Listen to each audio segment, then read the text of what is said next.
Hi నమస్తే welcome to Myra media నేను మీ కేవీఆర్ ఆంధ్రప్రదేశ్లో కూటమి సర్కార్ కొలువైందో లేదో ఒక సరికొత్త స్లోగన్తో ఆ సర్కారు పిలుపునిస్తోందన్నమాట. అదేంటంటే వైసీపీని జగన్మోహన్ రెడ్డిని భూస్థాపితం చేయండి పదే పదే చంద్రబాబు నాయుడుతో సహా కీలక నేతలందరూ కూడా ఒల్లవేస్తుండడం రాజకీయ వైచిత్రం అనమాట. వాస్తవానికి వాళ్ళు చచ్చిన పాము కింద లెక్క 151 సీట్ల నుంచి 11 సీట్లకు ప్రజా తీర్పు ఇవ్వడమే అతి గొప్ప పరాజయం. దాని నుంచి బయటపడి వీళ్ళు ఇంకా పవర్ని ఎంజాయ్ చేసి తర్వాత సంక్షేమ పథకాలు అమలు చేసి రాష్ట్రాన్ని అభివృద్ధి దిశగా నడిపించాల్సింది పోయి ఇంకా ప్రతిపక్షాన్ని లేవకుండా కొట్టాలి భూస్థాపితం చేయాలన్న మాటలేందన్నది ఇప్పుడు సర్వత్రా చర్చనీయాంశం అవుతున్నాయన్నమాట. ఇకపోతే ఈ వ్యాఖ్యలన్నీ చంద్రబాబు ఎందుకు చేస్తున్నారు ఇప్పుడొక్కటే కాదు, ఈరోజు పెనుమాకలో మంగళగిరి నియోజకవర్గం పరిధిలోని పెనుమాకలో ఒక ముఖ్యమంత్రి స్థాయి వ్యక్తి ఇంటింటికి వెళ్ళి పెన్షన్లు పంపిణీ చేసే ఒక దిక్కుమాలిన కార్యక్రమానికి ఆయన తెరదీసిండు. దేశంలోనే మళ్ళా దానికి పైగా యాడ్లు అనమాట. గొప్పగా ఒకసారి మీరు చూస్తే చాలా ఆశ్చర్యంగా ఉంటుంది అనమాట. మన కులపత్రిక ఈనాడులో యాడ్లు గవర్నమెంటే యాడ్లు ఇచ్చిందనమాట. ఆంధ్రప్రదేశ్లో సంక్షేమ పండుగల ప్రారంభం 7,000 ఎన్టీఆర్ భరోసా పెన్షన్లు పంపిణీతో తొలిగి పండగ నేడే 3వ వసంతం చారిత్రాత్మక నిర్ణయం ఇకపై 4,000 పెన్షను అని చెప్పి ఇట్లా యాడ్లు. దీంతో పాటు చంద్రబాబు ఇంటింటికి వెళ్ళి పెన్షన్ల పంపిణీ చేయడం ఇంకా హైలైట్ అనమాట.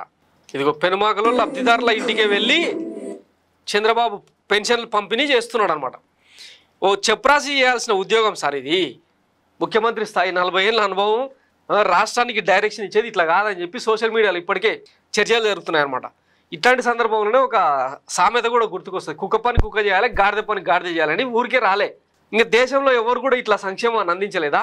ఒక ముఖ్యమంత్రి చేతుల మీదుగా ఇంటింటికి వెళ్ళి ఇచ్చే సందర్భం ఎక్కడైనా చూసిరా? దీన్ని కూడా పబ్లిసిటీ స్టంట్గా వాడుకుంటున్న వీళ్ళ రాజకీయ అనుభవానికి నిజంగా సెల్యూట్ చేయాలి. ఇక ఈ కార్యక్రమంలో ఆయన కొన్ని కూతలు కూర్చుందనమాట. అవేంటంటే ఇక మీరేనండి నేను చెప్పడం తండ్రి కొడుకుల పబ్లిసిటీ పిచ్చి ఎట్లుంటది అనేది. ఇంకా పరదాలు కడుతున్నారు సార్. పరదాలు ఎక్కడ బతులాడి అన్ని తీపిస్తారు కాదు. పరదాలు కడితే ఇంకొకసారి ఎక్కడ చూస్తే కట్టిన వాళ్ళని సస్పెండ్ చేయడం తప్ప వేరే మార్గం ఉండదు. కాబట్టి నేను ఎందుకు తలుచుకోలేదు, ఎవరైనా సరే సింపుల్ గా పాత రోజులు మర్చిపోయి కొత్త రోజులు జ్ఞాపకం చేసుకుని ముందుకు పోవాల్సిందిగా అందరిని కోరుతున్నా. ఎక్కడ జరగకూడదు. ఎవరైనా కంప్లైంట్ చేస్తే మాత్రం పనిష్మెంట్ తప్పదు. మీకు బీ క్లియర్. 5 సంవత్సరాలు అలవాటు కదా సార్, కొంచెం టైం పడుతుంది సార్. మీకు కూడా అందరికి అలవాటు కావాలి, వాళ్ళకే కాదు. కొత్త శకానికి కొత్త కల్చర్ కి అందరూ అలవాటు కావాల్సిందే. ఇంకా టైం ఉండదు. ఏది కూడా రివర్స్ గేర్ నుంచి రివర్స్ పోయే బండి పాజిటివ్ గా నడిపిస్తున్నాం.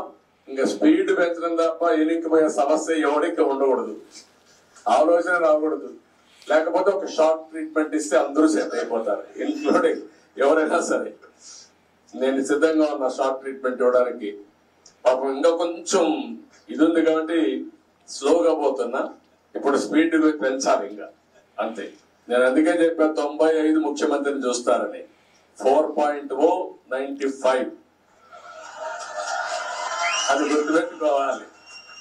95 లో ఒకసారి మీరు చరిత్ర గుర్తు పెట్టుకోవాలి. అప్పుడు నువ్వు కూడా కుర్రాడివి, నేను కూడా ఐడియా లేదు. అప్పుడు నా చరిత్ర గుర్తు పెట్టుకుంటే హైదరాబాద్ లో బయలుదేరుతున్నానంటే రాష్ట్రం మొత్తం రెడ్ అలర్ట్ ఉండేది. అంత భయంకరంగా చేయను కానీ తప్పు చేస్తే మాత్రం ఎవరిని వదిలిపెట్టను. ఉంటే మా మైండ్ అంతా మార్చుకోవాలి. అందుకే 95 అన్నా నేను. 95 CBN 1.0 నాట్ 4.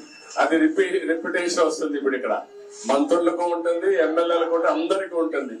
సో విన్నారు కదా, అంటే ఇక సొడబ్బా పరడబ్బా పరస్పర డబ్బా అన్ని కొట్టుకునే కార్యక్రమంలో భాగంగా 95 నాటి రోజులను మళ్ళీ చూపిస్తా అని చెప్పి చరిత్ర గుర్తుపెట్టుకోవాలని ఆయన నోటి నుంచి అన్నాడు కదా. ఒకసారి మీకు కూడా నేను ఆ చరిత్రను గుర్తు చేసే ప్రయత్నం చేస్తా. 95 నుంచి 2004 మధ్య అత్యంత కిరాతకమైన పాలన ఆంధ్రప్రదేశ్లో సాగింది.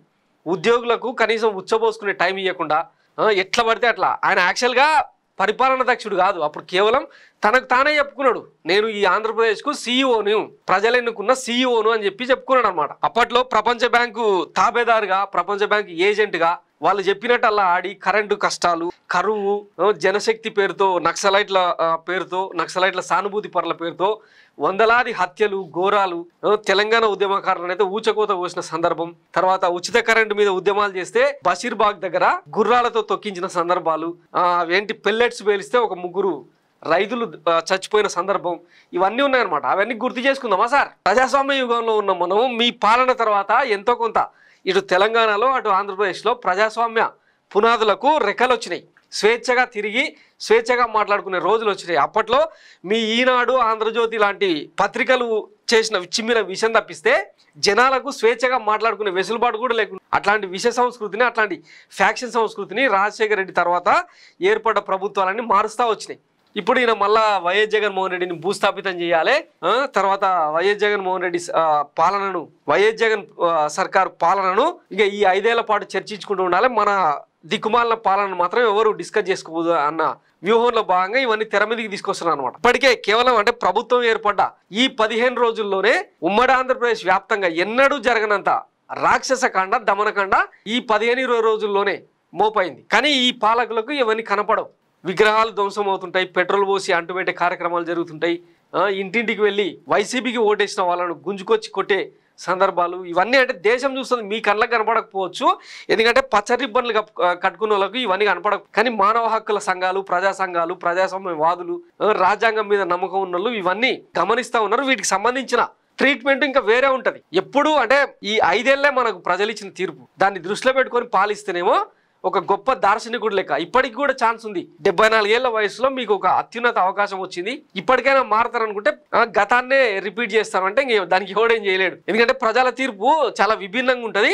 కర్రుగాల్చి వాత పెట్టిన చందంగా ఉంటుంది. దొరల పాలనను ఎట్లా దింపుతారో, ఎట్లా గద్దె దింపుతారో, ఎట్లా వాతలు పెడతారో చరిత్ర చాలాసార్లు నిరూపించింది. మళ్ళీ దానికి సిద్ధమై పాలిస్తామంటే ఇంకా దానికి ఎవరేం చేయలేరు. సో ఇది వార్నింగ్ లాంటి మెసేజ్ అనమాట. Thanks for watching Myra media. నేను మీ కేవీఆర్. Thank you.